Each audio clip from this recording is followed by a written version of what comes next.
ಯಾವುದು ನಾನೇನು ಬಿಜೆಪಿ ವಿರುದ್ಧ ಮಾತನಾಡಿಲ್ಲ. ರೈತರು ಸಂಸ್ಥೆ, ರೈತರಿಗೆ ಏನು ಅನ್ಯಾಯ ಆಗಿದೆ ಅದನ್ನು ಮಾತ್ರ ಪ್ರಸ್ತಾಪ ಮಾಡಿದ್ದೀನಿ.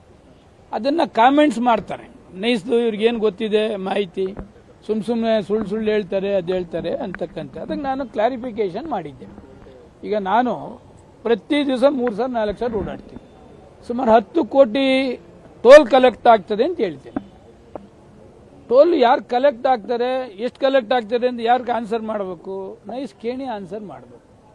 ನಾನೇ 2013-18 ಎಸ್ ಸಿ ಮಾದೇವನವ್ರು PWD ಇದ್ದಾಗ ನಾನೇ ಸದನ ಸಮಿತಿನೂ ಕೂಡ ಮಾಡಿಸಿದ್ದು. ಅವಾಗಿಂದನೂ ಕೂಡ ಏನೇನು ವ್ಯತ್ಯಾಸ ಆಗಿದೆ ಅವೆಲ್ಲನೂ ಕೂಡ ಅಸೆಂಬ್ಲಿಲಿ ನಾನು ಪ್ರಸ್ತಾಪ ಮಾಡ್ತಾ ಇರ್ತೀನಿ. ನಾನು ಅಸೆಂಬ್ಲಿಲಿ ಪ್ರಸ್ತಾಪ ಮಾಡೋದನ್ನ ಹೊರಗಡೆ ಕ್ವಶನ್ ಮಾಡ್ತಾರೆ.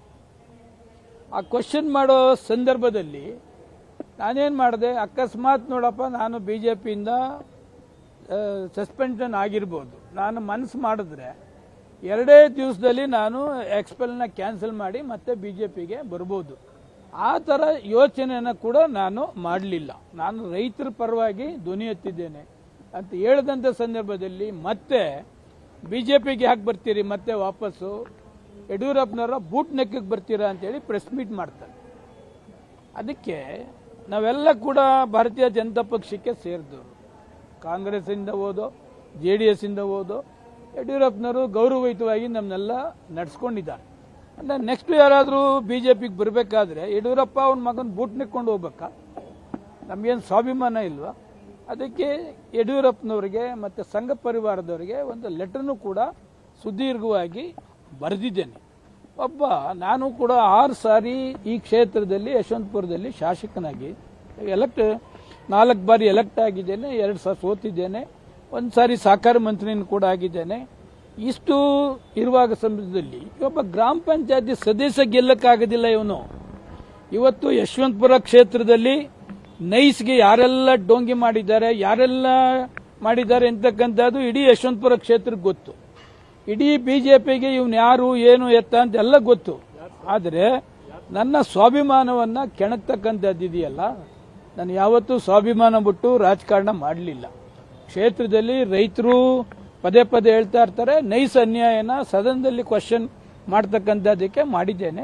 ಈ ದೃಷ್ಟಿಯಲ್ಲಿ ಮುಖ್ಯಮಂತ್ರಿ ನಮ್ಮ ಯಡಿಯೂರಪ್ಪನವರಿಗೆ ಮತ್ತು ಸಂಘ ಪರಿವಾರದವರಿಗೆ ಕೂಡ ಮಾತನಾಡಿದ್ದೇನೆ.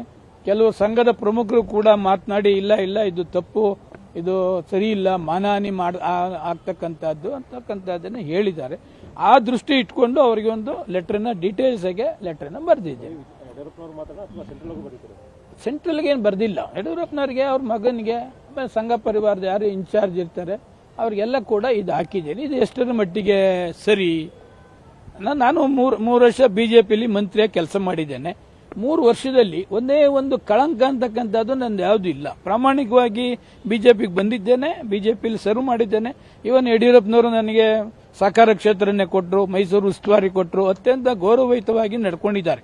ಯಾವತ್ತೂ ಕೂಡ ಅವರು ನನಗೆ ಅಗೌರವ ಮಾಡತಕ್ಕಂಥದ್ದಲ್ಲಿ ವಿಜೇಂದ್ರ ಮಾಡ್ತಕ್ಕಂಥದ್ದು ಯಾವುದೂ ಇಲ್ಲ. ಅವ್ರ ಹೆಸರು ಹೇಳ್ಕೊಂಡು ನನ್ನನ್ನೇ ಈ ಮಟ್ಟಕ್ಕೆ ಮಾತಾಡಿದ್ರೆ ನಾನೇನು ಹಂಗಾರೆ 6 ಸಾರಿ ಗೆದ್ದುದೇನು ಇದೇ ಇಲ್ವಾ? ನನ್ನ ಕ್ಷೇತ್ರ ಆಯಿತು, ನಾನು ಆಯಿತು, ಕೆಲಸ ಮಾಡ್ತಾ ಇದ್ದೀನಿ. ಬೇರೆ ಅದು ಬಿಟ್ಟು ನಾನು ಯಾವುದು ಅನ್ನೆಸರಿ ರಾಜಕಾರಣ ಮಾಡ್ತಕ್ಕಂಥದ್ದು ಮತ್ತೊಂದು ಯಾವುದು ಕೂಡ ಮಾಡ್ತಾ ಇಲ್ಲ.